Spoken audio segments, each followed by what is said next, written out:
Hi, welcome to Bookie. Today we will unlock the book I Am Malala, the story of the girl who stood up for education and was shot by the Taliban. In the beginning of the 21st century, most people living in peaceful countries enjoyed comfortable lives, and they saw the right to education as a given. They could hardly imagine that under the same sky, many corners of this world were full of war. The dark places were overrun with fear. Citizens of those countries were being tossed between endless oppression and torment, and countless children were yearning for education and equal treatment, but they struggled in vain. They may have been impacted by poverty, illness, or war, but all of them wanted the world to hear their voices, and the author of this book, Malala Yousafzai, was one of them. Malala was born to a normal family in the Swat Valley of Pakistan.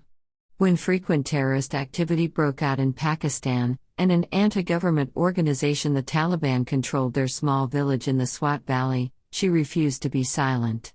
Instead, she stood up to her oppressors and fought for the right to an education. She was regarded as the terrorist organization's enemy, a label that put her life in jeopardy. She was shot by a terrorist at the age of 15.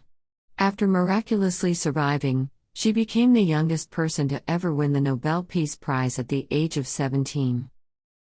I Am Malala, the autobiographical account of these experiences, was on the New York Times bestseller list for over a year. In the book, she reveals a terrorist organization's evil deeds and darkest facets, giving an account of her extraordinary struggle to secure women's right to education. Time magazine commented, "In trying to silence this Pakistani schoolgirl, the Taliban amplified her voice. She is now a symbol of the struggle for women's rights all over the world." Malala mentions in her book that there are 57 million children in the world who have not been able to attend elementary school, and Pakistan is one of the countries where this problem is most serious. In 2014, the World Bank released a report that showed there were 7 million people in Pakistan who were deprived of education, and 2/3 of those people were women. Most of the people who have lost out on schooling don't have basic arithmetic, reading, or other language skills. A UNESCO survey found that the main barriers that stand between children and education are gender, geography, poverty, and armed conflicts, those conflicts being one of the top reasons that students are unable to attend school. Among elementary-aged children that are unable to attend school, over 1/3 of them live in areas impacted by war or similar conflicts. Maybe we have no way to imagine how people live in Pakistan, especially in the areas and times most heavily impacted by conflict and terrorism. When their lives are hanging in the balance, do they still have dreams?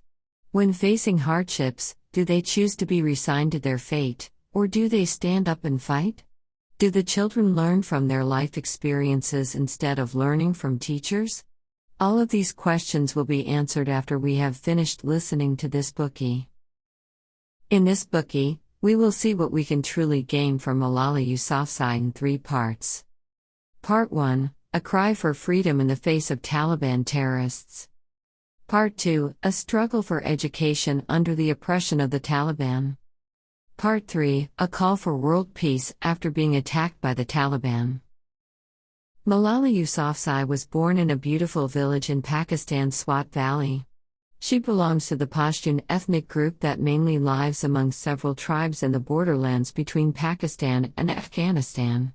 In Pakistan's traditional culture, discrimination against women is particularly severe. If a son is born into a household, the family will fire guns into the air to celebrate, but there are no celebrations if a girl is born. For most women, their fate is decided at birth, to cook and to bear children. While boys are allowed to go to school, many girls can only remain at home. But Malala grew up in an open-minded and free household. When she was born, her father shot his gun into the air as if she had been a boy without considering any gender disparity. He even gave her the name Malala, after Afghanistan's biggest female hero. Her father said, "I know there is something different about this child." He then encouraged his friends to throw treats, dried fruits and coins into his daughter's cradle,